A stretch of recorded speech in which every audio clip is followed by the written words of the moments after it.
متوسط اور غریب آدمی تو ساری زندگی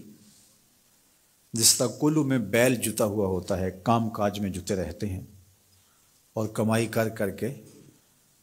لوگوں کی ضرورتیں ہی پوری کرتے رہتے ہیں۔ ایک بیٹی کی شادی کی اور جمع شدہ پونجی اس پہ لگا دی، مقروض ہو گئے، پھر کچھ عرصہ قرضہ اتارتے رہے اور پھر اس کے بعد بیٹی کی شادی کی تیاری میں لگ گئے۔ اور اسی طرح بیٹوں کی شادیاں بھی آسان نہیں رہی، اس میں بھی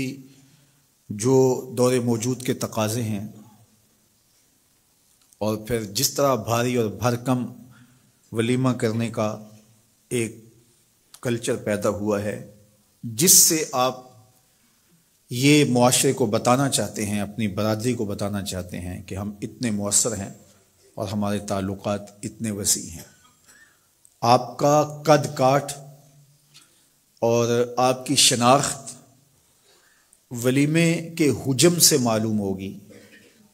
شادی کی تقریب کے بڑا اور چھوٹا ہونے سے پتہ چلے گا کہ کوئی شخص کتنا معاشرے کا باوقار شخص ہے، جبکہ ماضی میں کسی شخص کے کردار سے پتہ چلتا تھا وہ کیسا شخص ہے، کسی کے رویوں سے سمجھ آتی تھی کہ وہ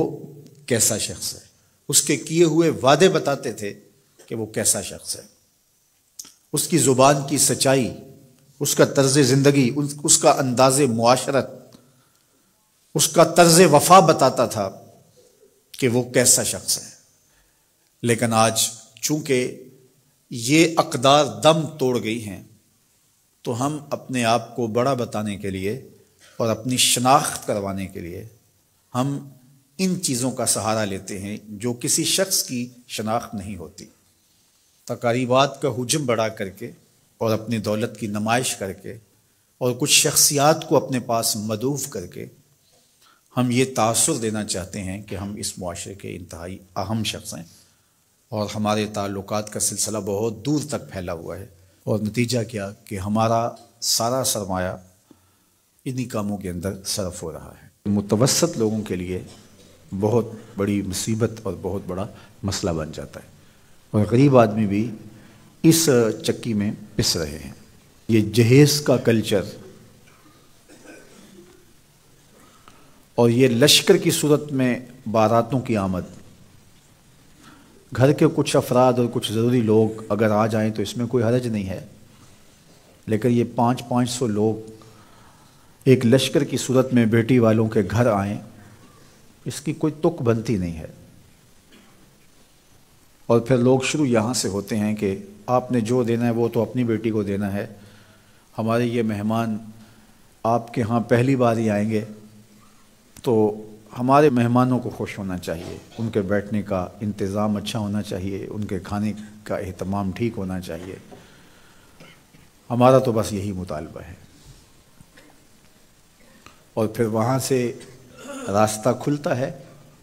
اور جہیز کے مطالبات بھی شروع ہو جاتے ہیں۔ بیٹی والوں پہ بوجھ نہیں ڈالنا چاہیے، لیکن بیٹے والوں پہ بھی بوجھ نہیں ہونا چاہیے۔ جب کسی معاشرے میں نکاح مشکل ہو جاتا ہے تو اس معاشرے میں بدکاری پھیلتی ہے، اس لیے نکاح کو آسان بناؤ تاکہ بدکاری کی طرف رغبت اور آسانی نہ ہو۔ ہمیں سادگی کے ساتھ نکاح کرنے کی تلقین کی گئی ہے، فرمایا نکاح اعلانیہ کرو اور نکاح کو مسجدوں میں منعقد کرو، اور بہترین نکاح وہی ہے جس پہ اخراجات بہت تھوڑے اور کم آتے ہیں۔